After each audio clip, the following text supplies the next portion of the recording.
तर मित्रांनो तुम्ही बघू शकता ते साठी ढोकळा ते बघू शकता तुम्ही खूपच असा तुम्ही जर त्याला तुम्ही खाल्लं का तुम्ही बघाच तुम्ही मित्रांनो तुम्ही एकदा करूनच बघा ट्राय करा एकदा हा.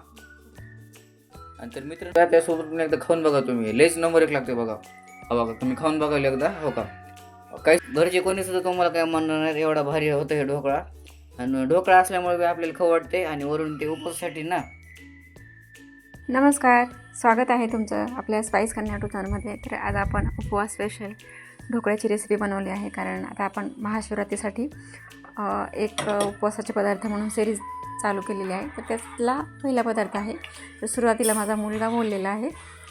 तर आता आपण ढोकळ्यासाठी घेतलेलं आहे पाऊण वाटी भगर आणि पाव वाटी घेतलेला आहे आपण साबुदाणा. तर भगर आणि साबुदाणा दोन्ही आपण थोडंसं भाजून घेतलेलं आहे. म्हणजे आपल्याला त्याची पावडर जी आहे ना खूप छान बनते, म्हणून आपण त्याला 2-3 मिनिटांसाठी भाजून घेतलेलं आहे. आता आपण ते थंड झाल्यानंतर मिक्सरच्या भांड्यामध्ये घालून त्याची बारीक पावडर तयार करून घेणार आहे. तर आता आपण हे बघा अशी पावडर तयार करून एका भांड्यामध्ये घातलेली आहे.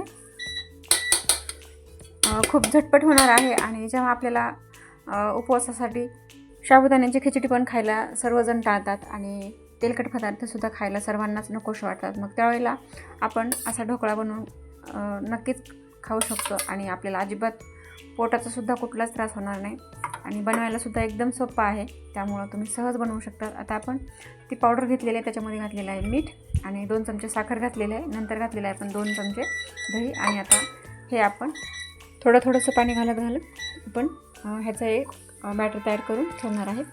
तर आता आपण हे बॅटर तयार झालं की झाकण ठेवून 10 मिनिटांसाठी रेस्ट करण्यासाठी ठेवणार आहे.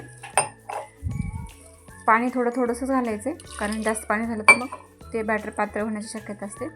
तर जवळपास 1-1.5 वाटी पाणी लागण्याची शक्यता आहे. तर आता आपण हे रेस्ट झाल्यानंतर परत मिक्सरच्या भांड्यामध्ये घालणार आहोत. कारण आता आपल्याला ह्याची जी आहे ना एकदम फाईन पेस्ट करायची, म्हणून आपण ह्याला मिक्सरच्या भांड्यामध्ये घालत आहोत. आपल्या सुरुवातीला जे निघलेली पावडर आहे ना तर ती थोडीशी जाडसर असते आणि ढोकळ्यासाठी जे आपल्याला बॅटर पाहिजे तर ते खूपच बारीक पेस्ट पाहिजे, म्हणून आपण आता हे परत मिक्सरच्या भांड्यामध्ये घालून घेत आहे. त्यासोबत घातले आहे आपण हिरवी मिरची आणि अद्रक. कारण आता लसूण तर आपण घालू शकत नाही, कारण आपण हा ढोकळा स्पेशली उपवासासाठी बनवलेला आहे.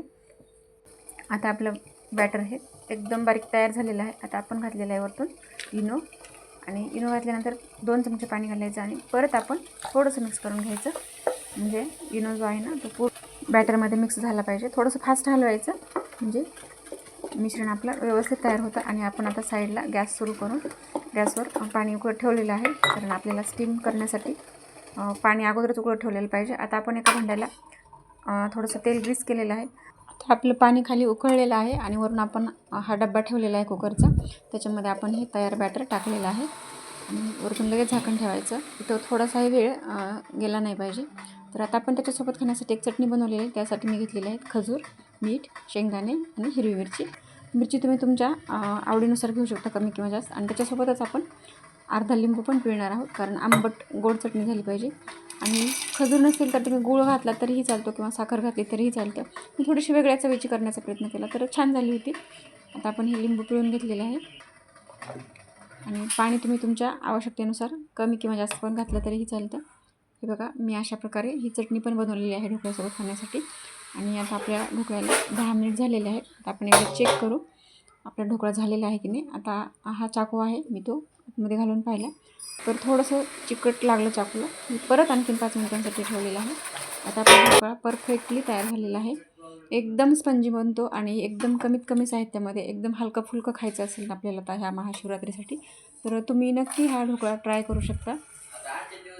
तर आता ह्याला थंड व्हायला माझ्याकडं वेळ कमी होता, कारण मुलाला जायचं होतं बाहेर आणि त्याला खाण्यासाठी मी बनवला होता. आणि म्हणलं आता व्हिडिओ पण टाकता येतो आपल्याला महाशिवरात्रीसाठी, म्हणून माझ्याकडून थोडीशी अशी चूक झाली की ह्या डब्यामध्ये जेव्हा आपण हे बॅटर टाकलं ना तर त्याच्या खाली सुरुवातीला तळाला आपण बटर पेपर जर टाकला असता ना तर पूर्णपणे ढोकळा खाली एकदम व्यवस्थित आला असता. जर थोडासा खाली डब्याला चिटकला तर तुम्ही नक्की असा ढोकळा ट्राय करताना खाली बटर पेपर अगोदर टाका आणि नंतरच बॅटर सोडा. तर आता आपला हा ढोकळा तयार झालेला आहे. रेसिपी कशी वाटली ते नक्की सांगा. आणि चॅनलवर जर नवीन असाल आणखीनही तुम्ही जर चॅनलला सबस्क्राईब केलं नसेल तर प्लीज चॅनलला सबस्क्राईब करा. खूप आगळीवेगळी आणि खूपच चवीला छान झाला होता. तर तुम्हीसुद्धा नक्की ह्या महाशिवरात्रीला असा ढोकळा ट्राय करा. तुम्हाला जर तेलकट पदार्थ खायला आवडत नाहीत किंवा तुम्ही जास्त असे साबुदाण्याचे पदार्थ पण खायला टाळता, तर तेव्हा असा पदार्थ नक्की ट्राय करा. चला तर मग भेटूया नेक्स्ट व्हिडिओमध्ये. तोपर्यंत बाय बाय.